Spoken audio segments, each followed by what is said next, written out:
So I was doing some training for a company and we found this beautiful Carly semi-hermetic reciprocating compressor and they were going to throw it out. So I had a very limited amount of time to make a really quick video. So this video has some errors in it and it's not real detailed. Below I'm going to put a link to some more information about these compressors, but I just didn't want to miss out the opportunity to show you guys this.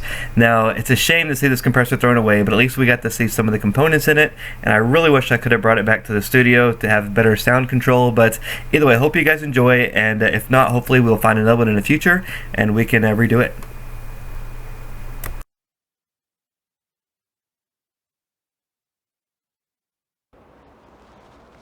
So here we have our beautiful semi-hermetic compressor. Semi-hermetic meaning it's bolted together, and this is a suction pipe. So the suction's coming in here, low temperature, low pressure, superheated vapor.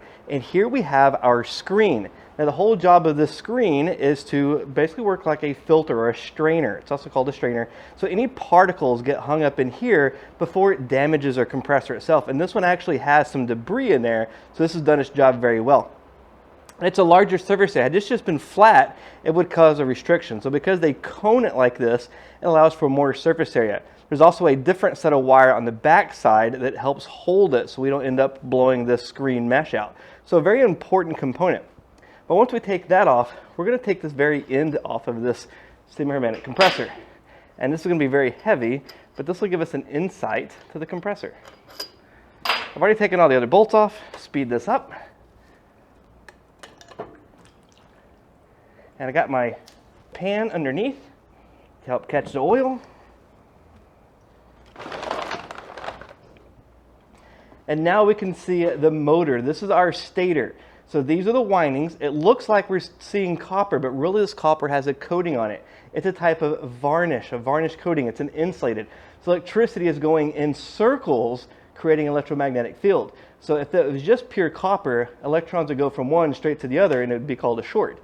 As these insulation burns off of this wire, it does cause a short, which allows electrons to flow faster, which creates more heat, which shorts it out even more. But these wires look like they're in very good shape, so that's a good sign. If you look at the oil is very discolored. So this system has had some type of contamination. And since I don't see any problem with the windings themselves, it's probably maybe further in this motor or on the other side. So this cool little piece here, we can take this and turn this, and we can see that the motor is actually turning very smooth. And these tubes here for oil, it's actually able to sling that oil around in this compressor. So this is our stator, and here is our rotor. We induce a magnetic field into this side here, and electromagnets, positive, negative, pushes its way around. We'll talk more about that when we get to the electrical portion, but this is what's spinning. The electrical motor spins it. As that low temperature, low pressure, superheated vapor comes through here, it cools the motor or absorbs heat from the motor. Even though it's a superheated vapor, it still allows that low temperature to absorb the heat from this motor, so it keeps working effectively. So we're going to do next, we're going to take this head off, and this is a valve plate or the head, just like a head of a car. Behind this, we're going to have the intake and the exhaust. So it'll be the suction side and the high side. And the suction side is going through the center of the casing, but it's got plates where it comes into this section. So once we take these last few screws off, we can see that happen. And here is the inside section. So this is really cool because we have multiple chambers. This chamber and this chamber and this chamber is all sucking in that low pressure vapor through the motor. Once we compress it, we're sending it up into here, which is going across to our discharge valve over here at the top. So separate ports. Now behind these ports, we have these really cool valves. These are called reed valves. And this is our valve plate. So you can see how this chamber keeps everything separate. So this top section right here is where we collect together to go through our discharge. The bottom piece here is all the suction side coming in. Notice the suction side is larger because it's an expanded gas, and we compress it together to be a smaller chamber on the top side. So if we take a look at our valve plate, we see here we have 3 holes on this side. We have another 3 holes on the top side. Let's take this bolt off and we can see it happen a little better. So we have this keeper side, and this keeper here is designed to make sure this valve doesn't open too far and break. It's on the discharge side. So here we have 3 sets of holes on one side, 3 sets of holes on the opposite side. So what this is doing is very simple in its idea, is we're allowing this valve on the bottom side. So when the compressor pulls in, this valve opens up. When the compressor pushes out, it pushes this valve closed and causes the exhaust valve to open and push out. So it's sucking in from this chamber and pushing it out on this chamber. So if you look at the valve again, we're sucking in from this chamber here on this side, and we're pumping out on the top chamber here on the top side. And because it's high pressure, we don't want this valve to simply break. So we have this support piece in the back side, making sure it doesn't open too much. But these valves are just thin, flat pieces of metal. They're very simple in their design. Very simple in their design, and they just simply bend open and close, back and forth, back and forth. We have intake valve and exhaust valve, or discharge valve, and again, intake valve and discharge valve. So here's our pistons behind the valves. So it's sucking in low pressure from this side, and it's pumping out on that side. As I turn the rotor, we can see the pistons happen. This is reciprocating action. So if we look at just this one, the compressor is what we call top dead center. It's flush. Now as this piston goes back down, it sucks in low pressure vapor. As it's sucking in low pressure vapor, it's opening this valve on the bottom. That would be on this side, but it's opening this valve right here. So this one's pulled open. At the same time, the valve on the top is sucked closed. So now that pressure difference, it pulls in low pressure vapor. Once it gets to the bottom down here, it has to go back up again. So as this valve comes back up, it forces the suction valve closed. So it's pushing this valve closed. As it pushes that valve closed, it can't go anywhere. Now the top valve is allowed to open. So this valve, and as this valve lifts up, it's pushing the gas into the top chamber through here. So it's pushing it up. So that's what it's doing, sucking in low pressure vapor, pumping out high pressure vapor, sucking in low pressure vapor, pumping out high pressure vapor, moving the refrigerant. So you can see as this comes up to the very top right here, the very top is flush here. So if we have liquid, there's no place for that liquid to go. It's going to press against these valves, and it will literally break or bust these valves. And that's going to be a big problem. Or it could bust the crankshaft or the connecting rod or anything in here. Now this one is opposite. This one's coming up, this one's going back down. The idea is that makes it a little bit more balanced, so it takes a lot of that pressure away from it and allows it to pump equally. But that's all it's simply doing. It's a vapor pump, and this is called volumetric compression. So it's a compression vapor system. So it just simply does that all day long. That's what it's doing, back and forth, back and forth. Now some things to remember is when this compressor, this piston comes up at top dead center, all of that gas is compressed. Now as this piston starts to go back down, we have what we call re-expansion, or that gas that's compressed has to re-expand and pull the top valve closed and then pull the bottom valve open. So this top valve gets pulled closed and the bottom valve on the other side gets pulled open. That takes up space, that uses energy. There's a certain motion that has to happen to allow that gas to re-expand, and that's a waste of energy. The same thing is when this piston gets all the way to the very bottom down here, before it comes up, it has to recompress that gas that we already had before this top valve starts to open and the bottom valve is pushed closed. So that's a waste of energy. So that's one of the problems with these types of compressors, or the reciprocating compressor, is because of that re-expansion. That leads way to the scroll compressors and the rotary compression we'll be talking about later. Now this is a pretty simple valve. What we're going to do next is we're going to open up these other valves. You can see how they're different but very, very similar in operation. So if we take this top section off, this is really cool because here what we can do is we can see that this is another valve plate.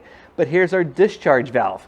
If we open this up, here's our valve, and it's back seated right now. So that means this chamber and this chamber is open, and the port where our gauges or any other sensor would go is closed. That's discharging all of the refrigerant, high temperature, high pressure superheated vapor through here. But there's something a little bit special inside. If we look at this one, we see that this chamber here is all discharge. So this chamber pipes into this side port. This side over here is all suction, but wait, we have another port on the side. This port goes through a little tunnel right here over to this side. So anything that discharges through this side is the same discharge here, and it keeps the suction side separate. May look a little confusing, but if we remember Our other valve plate, we discharged right over here through this tube. If I discharge through this tube, it comes up through here, into this port, across the bridge. So this discharge chamber is the same as this discharge chamber, which is the same as this discharge. It allows it to carry over. So even though this is a different piston set, it's still discharging to the same discharge line. Let's take a closer look at this, and we can see some very big similarities. This is our discharge from this other plate. We have our 3 suction ports for this piston, another 3 suction ports for this piston, and these are our discharge ports, again, because they have that backing plate to help protect that reed. So all of this is discharge, and this is discharge that carries over. All of this is suction. So if we take this plate out of the way, we can see suction, suction, suction, suction, discharge from this side, and discharge from this side. So all these discharges go together. Let's look at that one more time all together. We can see here, this top plate discharges directly into this section. This valve plate discharges in this section. And this valve plate here discharges into this section, goes across the bridge to the same chamber. So all 3 sides of this compressor is discharging to the same end. If we look inside of here, this particular piston has a significant amount of rust in there. So there's been moisture into the system. Maybe it's just from when this compressor was left open, or maybe it was moisture in the system. I suspect that it's probably from being left open because there's only rust on one side. If it had rust in all the chambers, I might look at it differently. But now let's turn our piston and see what's happening. We can see now that all these pistons are pumping in concession. So we're sucking in low pressure vapor, pumping out high pressure vapor, sucking in low pressure vapor, pumping out high pressure vapor, sucking in low pressure vapor, pumping out high pressure vapor, sucking in low pressure vapor, pumping out high pressure vapor. So it's just all working very similar to a car. And we have yet another side over here. This side has the option for what we call an unloader. So let's look at that one next. So this one's a little bit different, but it's very similar, slightly different.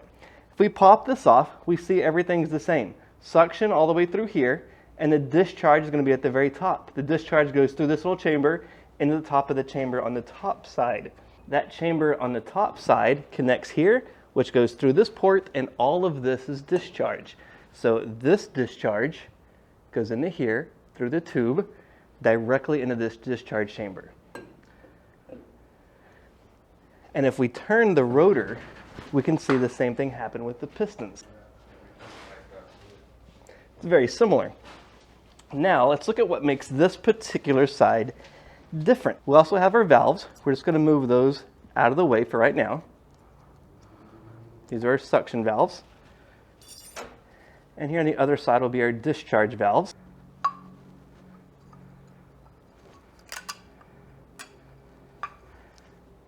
And our gasket material is stuck.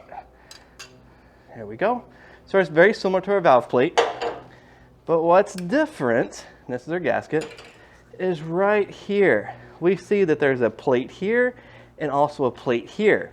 And there is a little piston right here, or a valve between this. And this opens up these ports. So this is what's really cool about this. If we put it here on the top side, the main valve is right here. So what's happening to this is it's called an unloader. There's a solenoid that can go here, and what is happening is when we get pressure on one side, it'll dump the high pressure straight back to the low pressure. By dumping the high pressure to the low pressure, this compressor will free spin. It's not building pressure at all, it's just free spinning back to it. That takes the load off of the motor.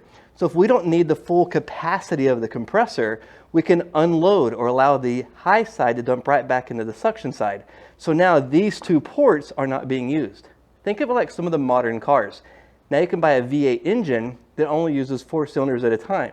When you need the other cylinders, we engage this and we have full capacity control. So it's one of the ways we can control capacity. Some of these are just built with a spring that allows pressure control with just simply too high of the pressure. If the head pressure gets too high, it'll cause the valve to open or close as designed. So this is one of the things. So you see this unloader, and this particular one's only on one side, but I've seen them before that were on 2 different sides. So the piston style works the same. We just have this extra little valve for the loader and unloader. So this is our basic compressor. You can see we have 1, 2, 3, 4, 5, 6 pistons. The size of the piston, the size of this bore or opening, as well as the depth of each of these pistons is our volumetric displacement. So that's going to play an account. by taking these volumetric displacements out of the equation, we can change the capacity of the compressor.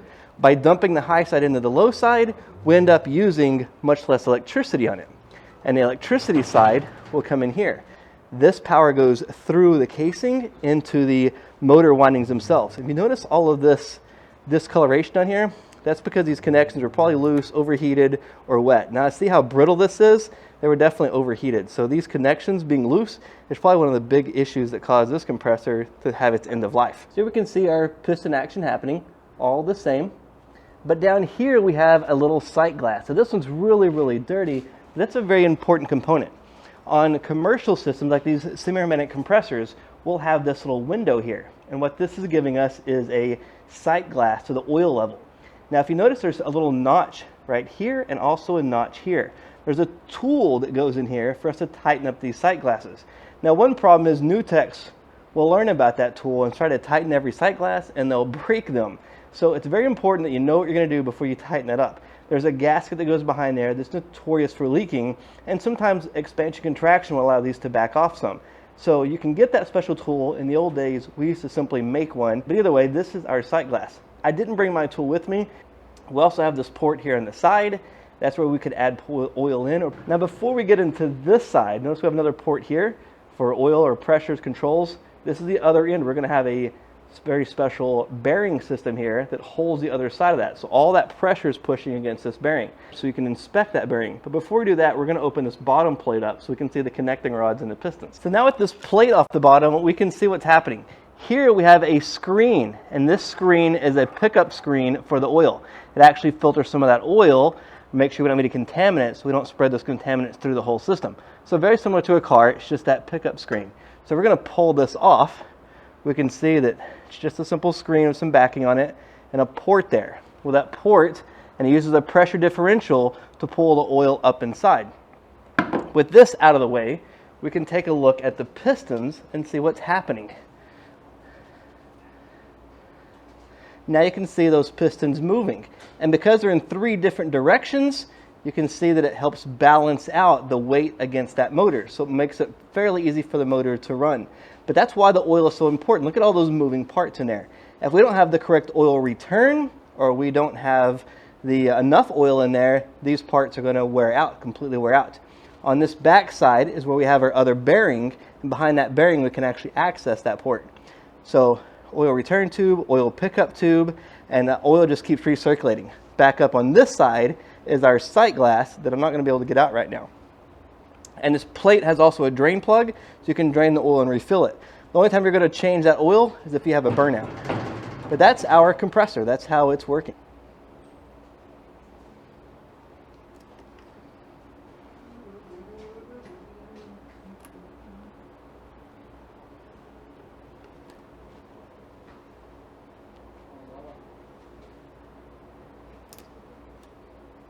So this is the bottom of our oil pan, so to speak. It goes to the very bottom of the compressor.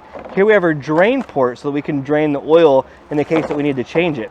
We also have another port over here. So we have this other port over here, and this is for a crankcase heater that will go in to heat up the crankcase if we need that. This port here on the side, this is our drain port, and it simply has a hole right there so we can drain the oil out. If you notice where these support ridges are, we still won't be able to get all the oil drained out, which is why you have to do a flush. You put oil in, let it mix, and then flush it back out again.